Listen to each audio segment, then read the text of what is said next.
In this video, we shall demonstrate how a custom fabricated impression tray is made for a fixed dental prosthesis.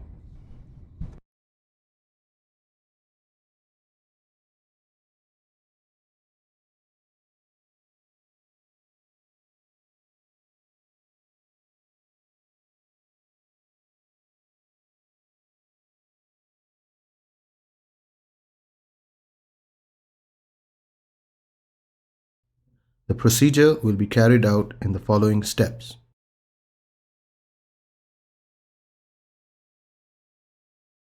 Two lines are drawn using indelible pencils to demarcate the tray and spacer extensions.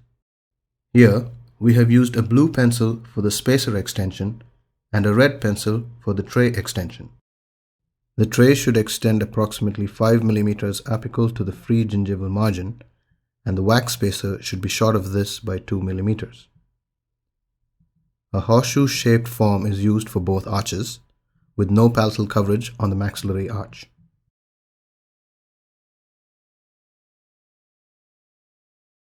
In order to create adequate space for the impression material, we shall adapt a double thickness of modeling wax.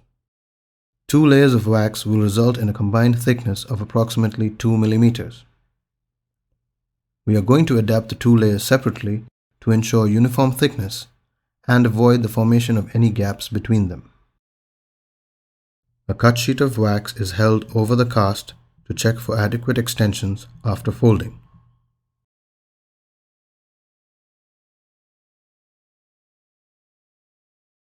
A relieving cut is given from the center of the sheet to one edge.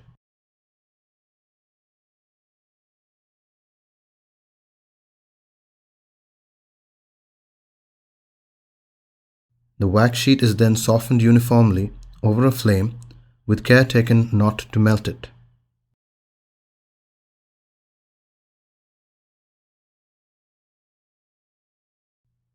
The first layer is gently adapted along the dental arch in segments, with reheating in between.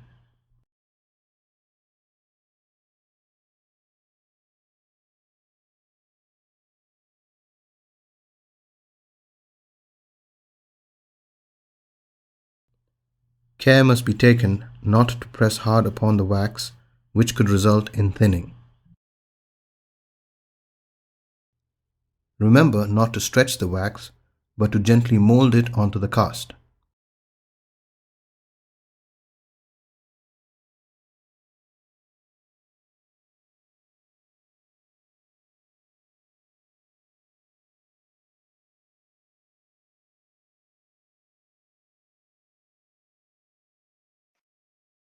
Using the blue line as a guide, a barred pucker blade is used to cut the wax extended beyond it. An intermittent cutting action should be used instead of scraping the cast with the blade.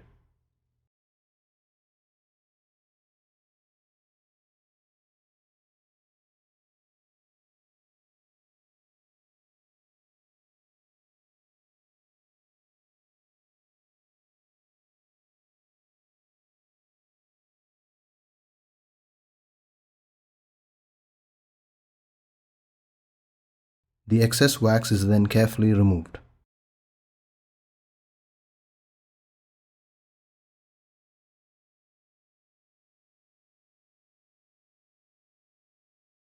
If the wax is moved away from the cast, it can be mildly heated and readapted without applying pressure. The second layer of wax is adapted over the first one in a similar manner.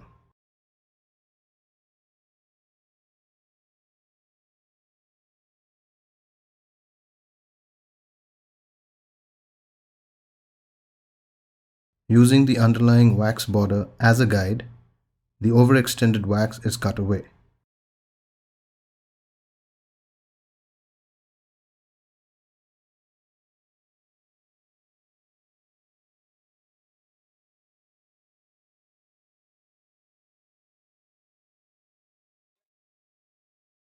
For this custom tray, we are going to use a 4-stop design. The stop should measure 3 by 3 mm in length and breadth and should be positioned on teeth that are not to be prepared. Keeping the stops as far apart as possible from each other enables better stability for the tray while in the oral cavity.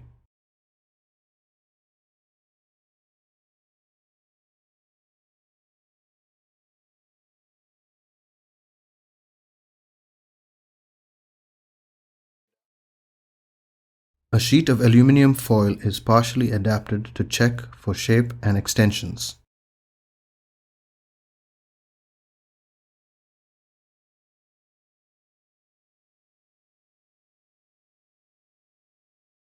A triangular portion of the foil is cut at the center to permit for better adaptation.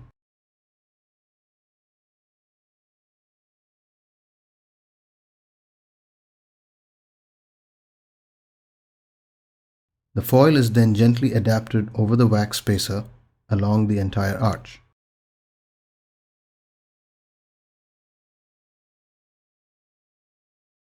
The back end of an instrument or fingernail can be used to firmly adapt the foil to the spacer.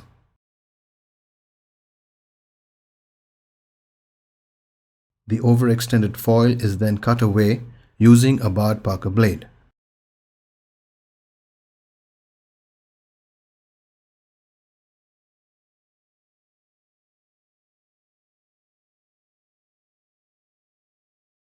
The areas of the stops are demarcated using the back end of any instrument.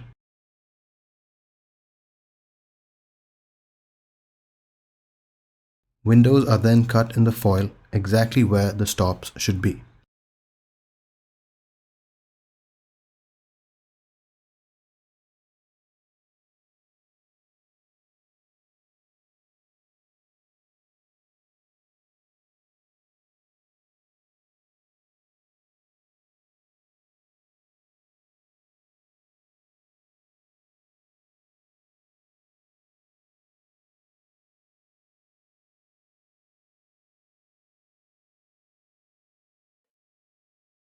A thin layer of separating medium is to be applied on the occlusal surfaces of the teeth where the stops will be.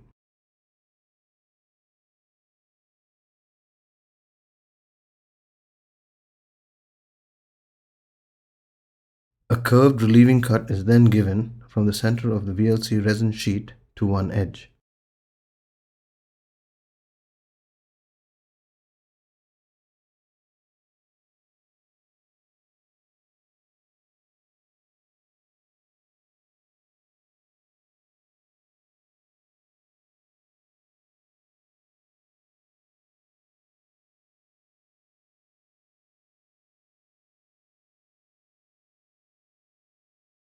The stop gaps are then filled completely using bits of VLC resin.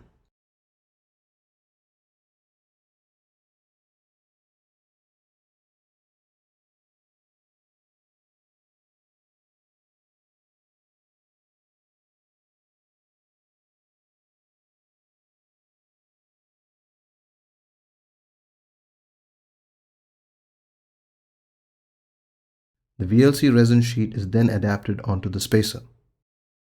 The adaptation can be started from the lingual aspect, ensuring that the resin covers the red line.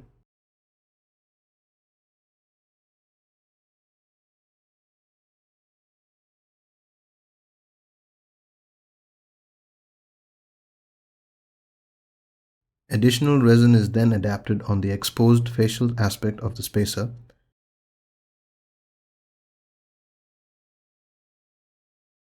The borders are merged with the rest of the resin, taking care not to thin it out. The borders are cut back just apical to the red line.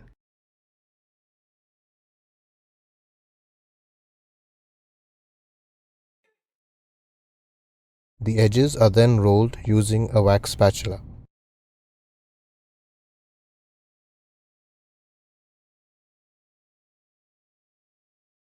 A handle measuring 8 by 8 mm in length and breadth and 4 mm in width is attached in the central incisor position.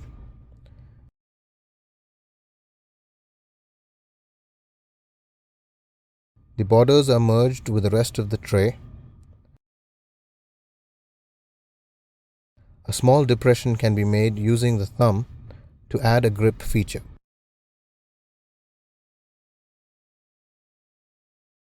The maxillary handle is angulated 15 degrees labially, and the mandibular handle is kept vertical.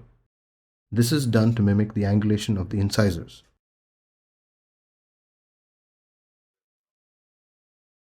The cast with the tray on it are placed in the light curing chamber for about 5 minutes.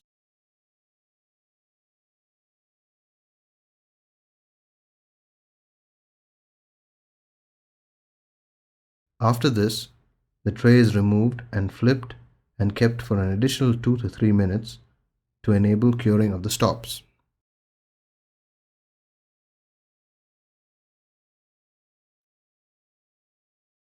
The wax spacer and the aluminum foil are then removed from the cured trays.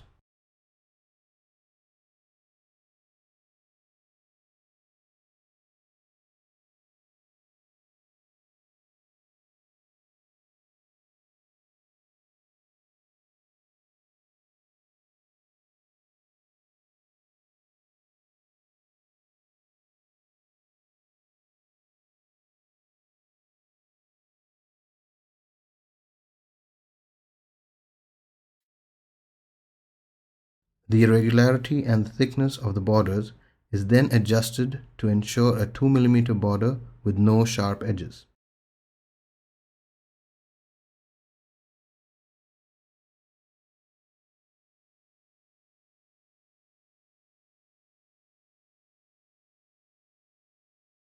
The fabricated custom trays should be checked for the following features.